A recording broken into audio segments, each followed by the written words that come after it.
Hello students, আগের ভিডিওতে আমরা যতটা করেছিলাম তারপর থেকে বাকি সলিউশনগুলো করার চেষ্টা করি।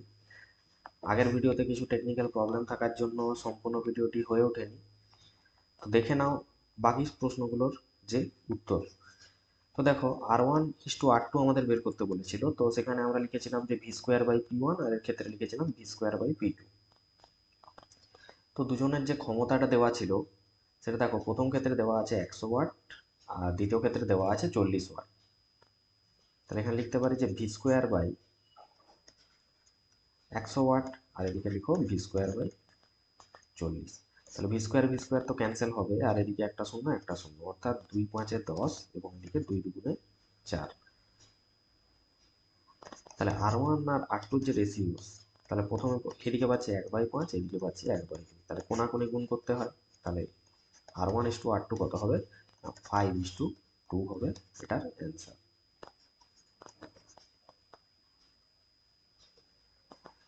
নেক্সট বলেছিল যে আলফা এবং গামা রশ্মির আয়নাইজিং ক্ষমতার তুলনা করো, তেজস্ক্রিয়তার ব্যবহার।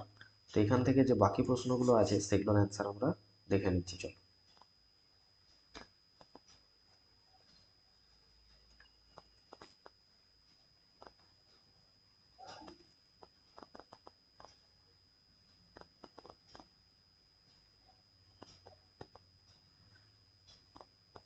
দেখো, আলফা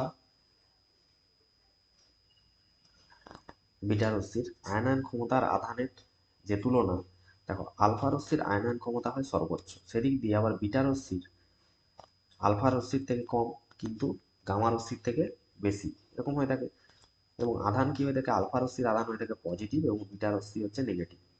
এদের আধানের মান 1.6 ইন্টু 10⁻⁻19 কুলম্ব, আর এটা হয় 3.2 ইন্টু 10⁻⁻19 কুলম্ব। তেজস্ক্রিয়তার ব্যবহার যদি দেখি, ক্যান্সার রোগের চিকিৎসায় মনে রাখবে যে 60 কোবাল্ট এই আইসোটোপটি ব্যবহার করা হয়। লিউকোমিয়া বা ব্লাড ক্যান্সার এবং রোগের চিকিৎসা, মস্তিষ্কের টিউমারের ক্ষেত্রে ফসফরাসের এই আইসোটোপটি ব্যবহার করা হয়ে থাকে। হার্টের রক্ত পরিবহন সংক্রান্ত রোগ নির্ণয়ের জন্য 11Na24 ব্যবহার করা হয়, এবং থাইরয়েডের ক্ষেত্রে আয়োডিন 32I131 এই আইসোটোপগুলি ব্যবহার করা হয়। নিউক্লিয় সংযোজন বিক্রিয়ার আগে নিউক্লিয় বিভাজন কেন করতে হয়? কারণ নিউক্লিয় সংযোজন বিক্রিয়ায় কি হয়, দুটি হালকা নিউক্লিয়াস যুক্ত হয়ে একটা ভারী নিউক্লিয়াস গঠন করে। কিন্তু স্বাভাবিকভাবে ঋণাত্মক আধানযুক্ত দুটি হালকা নিউক্লিয়াস পরস্পরের কাছে এলে একে অপরকে বিকর্ষণ করে। এই বিকর্ষণ বলকে অতিক্রম করার জন্য 10⁶ থেকে 10⁷ উষ্ণতার প্রয়োজন। এই জন্য প্রথমে নিউক্লিয়াস বিভাজন বিক্রিয়ার দ্বারা উচ্চ তাপমাত্রার সৃষ্টি করা হয়, এবং এই উচ্চ তাপমাত্রায় নিউক্লিয়াসের মধ্যে বিকর্ষণ বল প্রতিহত হয় এবং নিউক্লিয়াস সংযোজন প্রক্রিয়া শুরু হয়। উচ্চ উষ্ণতা প্রয়োগ করে নিউক্লিয় সংযোজন বিক্রিয়া ঘটানো হয় বলে একে তাপীয় নিউক্লিয় বিক্রিয়া বলা হয়। তারপরের প্রশ্ন ছিল ABC তিনটি মৌল দেওয়া আছে, প্রত্যেকের পারমাণবিক সংখ্যা 9, 10, 12। বি হচ্ছে নিষ্ক্রিয় মৌল। এ, বি আর সি দীর্ঘ পর্যায় সারণীতে কোন শ্রেণীতে অবস্থান করবে, এবং কোন মৌলটির তড়িৎ ঋণাত্মকতা সর্বাধিক এবং কার ধাতব ধর্ম সর্বাধিক। এই মৌলটির ইলেকট্রন বিন্যাস দেখো 2, 7 হবে, কারণ এর পরমাণু ক্রমাঙ্ক 9। 10 মানে 2, 8 হবে, এবং তারপর এটা 12 মানে 2, 8, 2। তাহলে এই মৌলটি সর্বোচ্চ কক্ষে ইলেকট্রন দেওয়া আছে 7টি, অর্থাৎ এটি 17 নম্বর শ্রেণীতে অবস্থান করবে। এবং বি মৌলটি সর্বোচ্চ 8 মানে 18 নম্বর শ্রেণী, এবং সি মৌলটি সর্বোচ্চ কক্ষে 2, সুতরাং এরা 2 নম্বর শ্রেণীতে অবস্থান করবে। এই মৌলটির তড়িৎ ঋণাত্মকতা সর্বাধিক, কারণ এটি দীর্ঘ পর্যায় সারণী 17 শ্রেণীর অন্তর্গত হ্যালোজেন মৌল। এবং সি মৌলটির ধাতব ধর্ম সর্বাধিক, কারণ এটি দীর্ঘ পর্যায় সারণী 2 নম্বর শ্রেণীর অন্তর্গত ক্ষারীয় মৃত্তিকা ধাতু। পরের প্রশ্ন ছিল যে একই পর্যায়ে অবস্থিত সকল মৌল একই রাসায়নিক ধর্ম প্রদর্শন করে না কেন? কারণ মৌলের রাসায়নিক ধর্মগুলি তাদের ইলেকট্রন বিন্যাস তথা যোজ্যতা কক্ষের ইলেকট্রন সংখ্যার উপর নির্ভর করে, এবং একই পর্যায়ে অবস্থিত মৌলগুলির ক্ষেত্রে তাদের যোজ্যতা কক্ষে ইলেকট্রন সংখ্যা সমান হয় না। তাই একই পর্যায়ে অবস্থিত সকল মৌল একই রাসায়নিক ধর্ম প্রদর্শন করবে না। নেক্সট ছিল হচ্ছে কোন খাদ্যধাতু তেজস্ক্রিয় হয়? না, অ্যান্সার হবে ফ্রান্সিয়াম নামক যে খাদ্যধাতু আছে সেটি হচ্ছে তেজস্ক্রিয় হয়ে থাকে। তড়িৎ বিশ্লেষণ পদ্ধতিতে অ্যালুমিনিয়ামের যে ধাতু নিষ্কাশনের সময় অ্যালুমিনিয়ার সাথে ক্রায়োলাইটের ফ্লুসপার যোগ করা হয় কেন?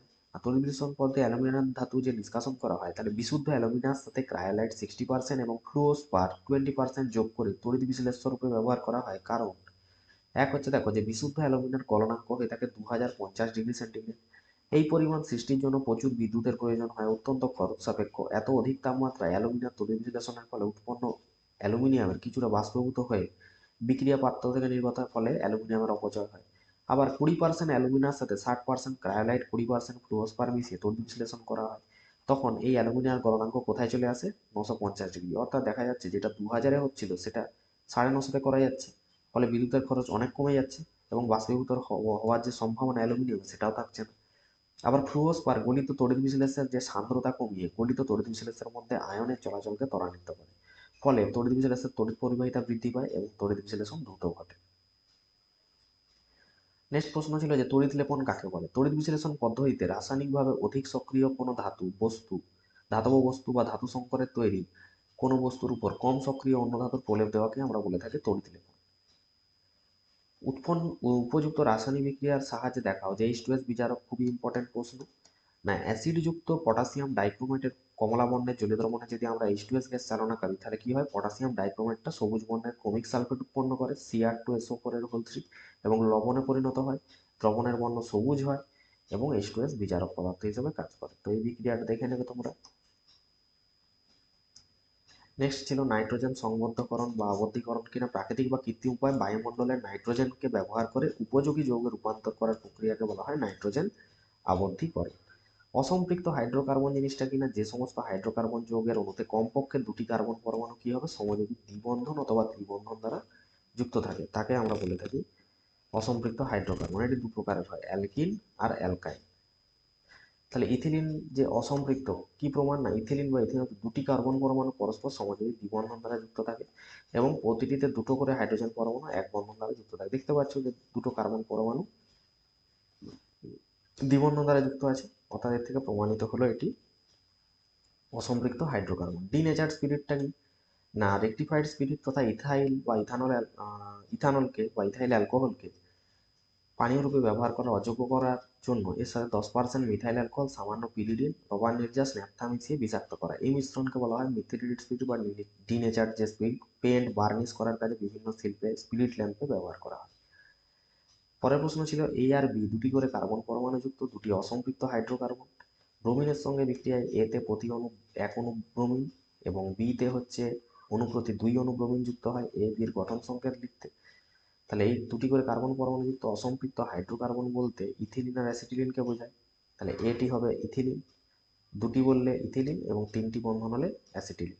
তাহলে এদের সাথে যখন Br2 যোগ হবে CCl4 এর উপস্থিতিতে 1,2 ডাইব্রোমো ইথেন একবার উৎপন্ন হবে এবং এটা হলে 1,1,2,2 টেট্রাব্রোমো ইথেন উৎপন্ন হবে অ্যাসিটিলিনের সাথে যুক্ত হবে।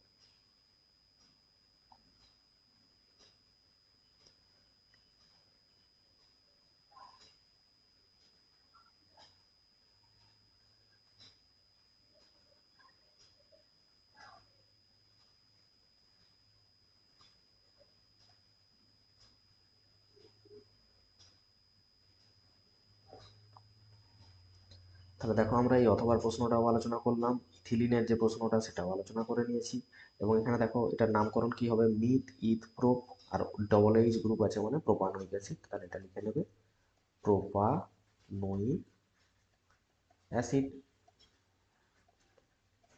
H2S এর বিজারণ ধর্ম আমরা করেছি, নাইট্রোজেন সংবন্ধন আলোচনা করেছি, তড়িৎ লেপন হয়ে গেছে, অ্যালুমিনিয়াম এটাও হয়ে গেছে, কোন খাদ্যত ফ্রান্সিয়াম করা হয়ে গেছে। তারপরে এই প্রশ্নের উত্তর আমরা আলোচনা করেছি।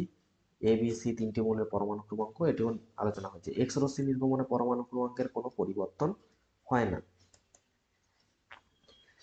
তাহলে আজকে আমরা 18 নম্বর যে স্কুল তার সম্পূর্ণ সলিউশন কিন্তু আমরা আলোচনা করে নিলাম। সবাই ভালো করে মাধ্যমিক পরীক্ষা দাও। তো বেস্ট অফ লাক সবাই।